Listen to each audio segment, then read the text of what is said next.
Subscribe பட்டனை அமுக்குங்க, bell பட்டனை அமுக்குங்க. வாழ்க வளமுடன். இப்படிக்கு பாட்டி வைத்தியம். வணக்கம்ப்பா, உங்கள் பாட்டி பேசுகிறேன். இப்போ கேள்வி பதிலுக்கான பதிலை சொல்கிறேன், கேட்டுக்கோங்க. நீங்கள் வந்துப்பா தமிழில் கூட டைப் அடித்தா நல்லாயிருக்கும்ப்பா. தமிழில் அடித்தா எனக்கு ஈஸியாக புரியுது, அதுக்கு தான் சொல்கிறேன். தேவிகண்ணன் கேட்டிருக்காங்க. தேவிகண்ணன் சொல்லியிருக்காங்க, உங்கள் வீடியோலாம் நல்லா இருக்குன்னு சொல்லியிருக்காங்க. ரொம்ப நன்றிப்பா. முத்து சொல்லியிருக்காங்க, நீங்க நல்லா பேசுறீங்கன்னு சொல்லியிருக்காங்க. ரொம்ப நன்றி உங்களுக்கும். எஸ் தமிழ் அப்படிங்கிறவங்க சொல்லியிருக்காங்க, பாட்டி நீங்க அருமையா வீடியோ பண்றீங்க, வாழ்கன்னு சொல்லியிருக்காங்க. உங்களுக்கும் என் நன்றிப்பா. ஜமுனா ராணி கேட்டிருக்காங்க, இந்த வயிறு சதை குறையிறதுக்கு, வயிறு சதை இதெல்லாம் குறையிறதுக்காக வேண்டி இஞ்சியும் தேனும் ஒரு இது போட்டேன், கஷாயம் போட்டேன். அதை ஃப்ரிட்ஜில் வைக்கலாமான்னு கேட்குறாங்க. ஃப்ரிட்ஜில் எல்லாம் வைக்க தேவையில்லைப்பா. தேன் தன்னை சார்ந்த பொருளை கெடக்கூடாது. இஞ்சியும் நம்ம தண்ணி ஊற்றாம தான் நம்ம அடிச்சு புளிகிறோம். வெறும் இஞ்சி சாறு மட்டும் தான், தண்ணியே நம்ம சேர்க்கறதில்ல. அதனால நம்ம வெளியவே ஒரு வாரத்துக்கு தான் நம்ம ரெடி பண்ண போறோம். ஒரு வாரத்துக்கு நம்ம வெளியவே வச்சு குடிக்கலாம்ப்பா. இதான் சொல்றாங்க, நான் பண்ண பால் பாயாசத்துல 2 துண்டு அனாசி பழம் போட்டா சூப்பரா இருக்கும்னு சொல்றாங்க. நல்ல டிப்ஸுப்பா, எல்லாரும் தெரிஞ்சுக்கோங்க. எனக்கும் பிடிச்சிருக்குது இந்த டிப்ஸ், நல்லா தான் இருக்கும். அது ஒரு வாசமா நல்லா இருக்கும். வினோதினி ராஜேஷ் சொல்லியிருக்காங்க, வெயிட் லாஸுக்கு சீரகம், கருஞ்சீரகம், ஓமம், தனியா, சுக்கு இதுகளெல்லாம் வச்சு ஒரு கஷாயம் போட்டு தான் எங்களுக்கு காட்டுங்க அப்படின்னு சொல்லியிருக்காங்க. காட்டுறேப்பா. ஆக்சிடென்டான தழும்பு மாறுறதுக்கு என்கிட்ட கேட்டிருக்காங்கப்பா. கஸ்தூரி மஞ்சள் பவுடர் 1 ஸ்பூன் எடுத்துக்கோங்க. கசகசா 2 ஸ்பூன் எடுத்துக்கோங்க. இது கருவேப்பிலை இருக்குல்ல, அதை ஒரு 15-20 எடுத்துக்கோங்க. 3ஐயும் சேர்த்து வலுவலுன்னு அரைச்சு நீங்கள் ஒரு அரை மணி நேரம் போட்டு அப்புறம் வார வச்சுட்டு படுத்துருங்க. நைட்டு தான் போடணும். அது போட்டு அரை மணி நேரம் நைட்டே கூட அப்படியே கூட இருக்கட்டும். காலையில் எழுந்திரிச்சு குளிச்சுருங்க. நீங்கள் நைட் போட்டுட்டு காலையில் குளிச்சுருங்கப்பா. நல்லா தேய்ச்சி மசாஜ் பண்ணணும். அப்படியே அந்த எங்கே தழும்பு இருக்கோ அங்கெல்லாம் மசாஜ் பண்ணிட்டு அப்படியே அப்பி வச்சுட்டு படுத்துடணும். இப்படியே செஞ்சீங்கன்னா ஒரு மாதம் 2 மாதத்துல அந்த தழும்பு மாற வாய்ப்பு இருக்குப்பா. மகேஷ் அசீர் அப்படிங்கிறவங்க, உங்க வாய்ஸ் லாங்குவேஜ் நல்லா இருக்குன்னு சொல்றாங்க. நன்றிப்பா. முருகானந்தம் மீனா கேட்டிருக்காங்க, வயிறு சதை குறையிற கஷாயம் குடிச்சா அல்சர் வருமானு கேட்டிருக்காங்க. அல்சர்லாம் வராதுப்பா. நீங்க சாப்பிட்டு ரொம்ப நேரம் வயிற்ற காய போட வேணாம். அந்த கஷாயத்தை சாப்பிட்டுட்டு ஒரு மணி நேரம் கழிச்சு, அரை மணி நேரத்துக்குள்ள நீங்க மற்ற சாப்பாடை சாப்பிட ஆரம்பிச்சிருங்க. வயிற்ற பட்னியா போட்டுறாதீங்க. சேகர் ராட்டி அப்படிங்கிறவங்க கேட்டிருக்காங்க, அந்த வயிறு சதை குறையிற கஷாயத்தை எத்தனை நாள் சாப்பிடணும்னு கேட்டிருக்காங்க. நீங்க எத்தனை நாளும் சாப்பிடலாம், உங்க திருப்திக்கு. உங்க உடம்பு மெலிஞ்சிருச்சு நீங்க தெரிஞ்சா அது வரைக்கும் கூட சாப்பிடலாம். கூட ஒரு நாளைக்கு சாப்பிட முடியாட்டியும் பரவாயில்ல, சந்தர்ப்பத்தை பொறுத்து நீங்க இதை டெய்லி ஃபாலோ பண்ணா நல்லதுப்பா. இனி சுகுமார் கேட்டிருக்காங்க, தேனை கொதிக்க விடலாமா, டீ குடிச்ச பிறகு அந்த சதை வயிறு குறையிற கஷாயத்தை குடிக்கலாமா, அப்புறம் வெறும் வயிற்றுல குடிக்கலாமான்னு கேட்டிருக்காங்க. வெறும் வயிற்றுல குடிச்சா நல்லதுப்பா. இந்த அல்சரு இந்த மாதிரி இருக்கவங்க தான் சாப்பிட்ட பிறகு குடிக்கணும். டீ குடிச்ச பிறகுலாம் சாப்பிட வேணாம். அப்போ முதல்ல வெறும் வயிற்றுலேயே சாப்பிட்டுக்கோங்க. தேனை கொதிக்க வைக்க கூடாதுதாப்பா. நம்ம இஞ்சி சாறு கூட அதை சேர்த்து கொதிக்க வைக்கிறப்ப பிரச்சனை இல்லை. நம்ம ரொம்ப நேரம் கொதிக்க வைக்கலாம். அப்படியே ஒரு கொதிக்கவே இறக்கிடுறோம், 2 கலக்கிறதுக்காக. நூர்ஜஹான் சொல்லியிருக்காங்க, நீங்க எல்லாம் ஆசீர்வதித்த கைடு, வாழ்த்துக்கள் அப்படின்னு சொல்லியிருக்காங்கப்பா. ரொம்ப நன்றிப்பா உங்களுக்கு. செந்தில்நாதன்கிறவர் கேட்டிருக்காரு, இயற்கை ஹேர் ஆயில் நான் போட்டிருக்கேன் யூடியூப்ல, அது முடி கொட்டுறத நிறுத்துமான்னு கேட்டிருக்காங்க. முடி கொட்டுறத நிறுத்தும்பா. நீங்களும் நல்ல சாப்பாடு வேற சாப்பிடணும். ஆயில் மட்டும் தேய்ச்சா பத்தாது, அது ஒரு சப்போர்ட் தான். நீங்க சாப்பிட்றது நல்ல இரும்பு சத்துள்ளதா சாப்பிடணும். இரும்பு சட்டியில சமைச்சு சாப்பிடணும். இரும்பு கடாயில நம்ம வறுக்க பொரிக்க செய்யறதெல்லாம் அதுல செஞ்சு சாப்பிடணும். தோசையெல்லாம் இரும்பு சட்டியில தோசை சுட்டு சாப்பிடணும். கருவேப்பிலையும் பேரிச்சம்பழமும் ஒரு 20 கருவேப்பிலை 4 பேரிச்சம்பழம் டெய்லி சாப்பிடணும். இப்படிலாம் சாப்பிட்டீங்கன்னா உடம்புக்குள்ள கூட நமக்கு ரத்தத்துல இரும்பு சத்து அதிகமாகும். மேலையும் நம்ம முடிக்கு வேர்க்காலுக்கு சப்போர்ட்டுக்கு நம்ம இந்த எண்ணெய் தேய்ச்சிக்கலாம்ப்பா.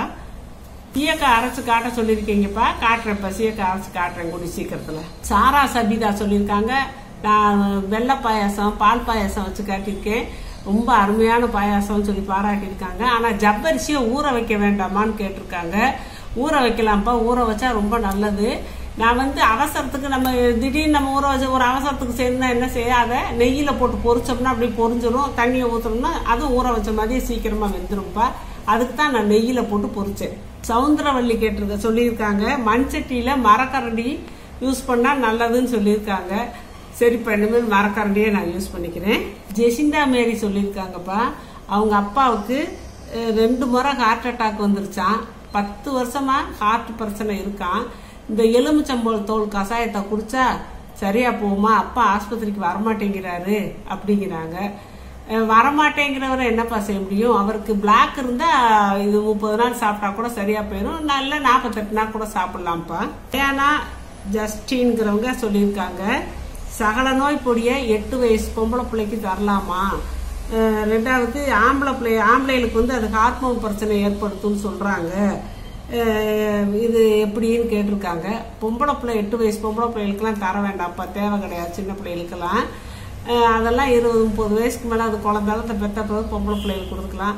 ஆம்பளைகளுக்கெல்லாம் எந்த பிரச்சனையும் இல்லைப்பா. நம்ம கொஞ்சோண்டு இவ்வளோண்டு கலக்க போகிறோம், அதேவா சாப்பிட்டுக்கிட்டு இருக்க போகிறோம். ஒரு ஸ்பூனில் அந்த 3 இது போடையில் கரிஞ்சீரகம் வந்து ஒரு 150 இது இவ்வளோண்டு வரும், அது ஒன்றும் பண்ணாது. ராகுல் ஹமீத் தொண்டை வலிக்கு கேட்டிருக்காங்க.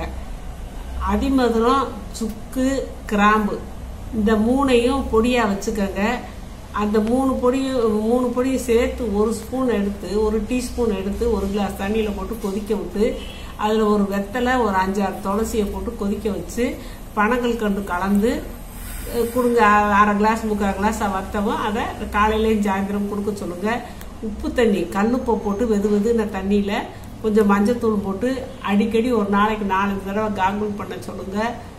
இந்த முருங்கை இலை இருக்குல்ல, அதை கசக்கி கொஞ்சம் சாறு வரும், அந்த சாறில் சுண்ணாம்பு கலக்கி தொண்டையில் தடவிக்க சொல்லுங்க. ஒரு 2 நாளில் சரியா போயிருப்பா. சந்தோஷ் குமார் தடி மீசைக்கு இன்னொரு டிப்ஸ் சொல்லுங்கன்னு கேட்டிருக்காரு. ஏற்கனவே அவருக்கு ஒரு டிப்ஸ் சொல்லியிருக்கேன், இன்னொரு டிப்ஸ் கேட்குறாரு, அதையும் சொல்கிறேன். ஒரு 4 சின்ன வெங்காயத்தை இடித்து நல்லா சாறு எடுத்துக்கோங்க புளிஞ்சு. அதில் வந்து விளக்கெண்ணெய் 1 டீஸ்பூன், தேங்காய் எண்ணெய் 1 டீஸ்பூன், ஆலிவ் எண்ணெய் 1 டீஸ்பூன் இதை கலந்து விட்டமின் இ மாத்திரைன்னு சொல்லி பச்சை கலரில் மெடிக்கல் ஸ்டோரில் விற்கும். 1 2 ரூபாயா 3 ரூபாயா தான். அதை வாங்கிட்டு வந்து அதை முனியில் கட் பண்ணிவிட்டு இல்லாட்டி ஊசியில் குத்திட்டு கூட புளிஞ்சு அந்த இதில் விட்டு நல்லா கலக்கி தாடி மீசை வர இடமெல்லாம் தடவிட்டு நைட்டு தடவிட்டு காலையில் எழுந்திரிச்சு குளிர்ந்த தண்ணியில் கழுவிடுங்கப்பா. நல்லா முடி முளைக்க வாய்ப்பு இருக்குது. வெங்காயச்சாருக்கும் முடி முளைக்கிறது வாய்ப்பு இருக்குது. விளக்கெண்ணெய், தேங்காய் எண்ணெய் எல்லாம் நான் சொல்றது பூரா சூப்பராக முளைக்கும். நீங்கள் ஒரு 2 மாசத்துல அதோட பலனை தெரிஞ்சுக்குவீங்க. சுபாஷினி கணேசன் கேட்டிருக்காங்க, அல்சர் இருக்குது, எப்படி அந்த வயிறு சாதா குறையிற இதை டானிக் எப்படி குடிக்கிறதுன்னு கேட்குறாங்க. நீங்கள் வந்து சாப்பிட்டுட்டு குடிங்கப்பா, வெறும் வயிற்றுல குடிச்சிடாதீங்க. பாக்யராஜ் கேட்டிருக்காங்க, கீரை கடையிற மண் சட்டியை எப்படி பழக்கிறதுன்னு கேட்குறாங்க. அதில் வந்து கீரை கடையிறதுக்கு வந்து அடியில் கல்லும் மண்ணுமா தான் போட்டு வச்சுருப்பாங்க, கல்லா அப்படியே இது இருக்கும். அதில் வந்து நம்மளுக்கு திருப்தி இருக்காது. அதனால அந்த நம்ம மாவு கரைச்சி கொதிக்க வச்சோம்ல, அது அன்னைக்கு ஒரு தடவை தான் கொதிக்க வச்சேன். நீங்கள் ஒரு தடவை கொதிக்க வச்சு கழுவி நல்லா தேய்ச்சி கழுவி ஊற்றிருங்க. அப்படி 3 தடவை கழுவி ஊற்றிட்டு அப்புறம் நீங்கள் யூஸ் பண்ணலாம்ப்பா. அர்ஜுன் ரத்தினம் கேட்டிருக்காங்க, பாப்பாவுக்கு நான் ஃபீட் பண்ணிக்கிட்டு இருக்கேன், மலச்சிக்கல் பொடி சாப்பிட்லாமான்னு கேட்டிருக்காங்க. சாப்பிட்லாம்ப்பா. மேகலா ராஜ் கேட்டிருக்காங்க, கிட்ஸுக்கு வெயிட் கெயின் டிப்ஸ் கொடுங்கன்னு சொல்லி கேட்டிருக்காங்க. அது வந்து வேர்க்கடலை இருக்குல்லப்பா, வேர்க்கடலை அது நல்லா சாப்பிட கொடுக்கலாம், அவிச்சு கொடுக்கலாம், வறுத்து கொடுக்கலாம், பச்சையாகவே கூட கொடுக்கலாம். சின்ன பிள்ளைல நல்லா மென்று சாப்பிட சொல்லணும். குழந்தைய வந்து மென்று சாப்பிடாது, அதனால அது பச்சையாக தர வேண்டாம். எள்ளு மிட்டாய், கடலை மிட்டாய் கடையில் விற்கும்ல, வாங்கி தரலாம். பால், சீஸு, தயிர், மோர் கூட வேணாம், தயிர் நல்லா உடம்பு வெயிட் ஆக்கும். 2வது நெய்யெல்லாம் நல்லா சாப்பாட்டில் 3 நேரம் கூட கொடுங்க, ஊற்றி வெயிட் கூடும்பா. இப்போ நிறைய பேர்ப்பா நான் அவங்க கொஸ்டினுக்கு ஆன்சர் சொல்றதுலன்னு கேட்குறாங்க. சொல்லிக்கிட்டு தான் இருக்கேன். நான் அதுக்குன்னு சொல்லி பார்வையாளர்கள் கேள்வி பதில் நான் போட்டிருக்கேன். அதை பார்த்துக்கோங்கப்பா. அதை பார்த்தீங்கன்னா உங்களுக்கு தெரியும். நான் வரிசையாக கேள்வி பதில் போட்டுக்கிட்டே இருக்கேன். அதில் போட்டு பார்த்தீங்கன்னா நீங்கள் கேட்ட கேள்விக்கெல்லாம் நான் பதில் சொல்லிடுறேன்ப்பா. அதை கட்டாயம் நீங்கள் பார்த்து தெரிஞ்சுக்கோங்க. சப்ஸ்கிரைப் பட்டனை அமுக்குங்க, பெல்லு பட்டனை அமுக்குங்க. வாழ்க வளமுடன். இப்படிக்கு பாட்டி வைத்தியம்.